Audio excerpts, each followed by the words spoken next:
nadunggan na asay sa tudapit nga naghunghunghunong kung sa diin kagatungtong. Mga pamilyar ako higala nga nagpahayahay sa akong abaga, sa kadaghan ako og katingala kisa may wala na ako paminawa. Ang kadati kang isiguro kung masunod para di mo simang sa proseso na ako naglantaw sa unahan kay di ko gusto mabilin sa kong pwesto. Wino isbog lihog aron di mag-ilog patagamtaman ang uminto kay binhod sige tindog di ulihog ayaw kalma sa pagkakontinto. 100% ang kitahan pero ayaw bali wala ang mga apat sa konkreto. Di mo plano nga naplastar kung mapakyas kay kung madahan pila makalapis sa matalhan mga tuhod nga masamblan mga rasga mga singong mabuak nga mga dughan mga urong nga mamathan nga dili magtipatumbang kapilanan din akong isulayan. Sige tugtog sige tusgo para lang maabrihan putahan may makita o mabasa puros blanco ang mga papigisulatan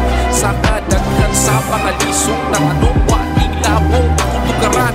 Nang kausa kaduha ang ako ang pagsulay di nako kaihap kapila basta kay ubay-ubay ang ako ang pagkahagba. Apre ang akong mga mata sa portahang nakasara sa bintana nagkatawa likod sa mga maskara sa paman pila paman ako naman na akong tanan.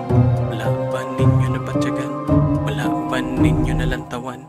Ilamon ako sa pagmahay ang kada lihok wa na angay alos nga paman mahayahay magkatawa kada hulagway ay sama sa ninyo kapag taspod ko kaalsa sa kada talanga bugos na may panghinaot nga di mabugo ang kada higot nga maong nagsupon mapandol mamunpon baligrag baro abante sa hangin di magpatarong uling itumog sa mga abo nahimong amigo ang mga salong takulihog og tarong angay babakong mo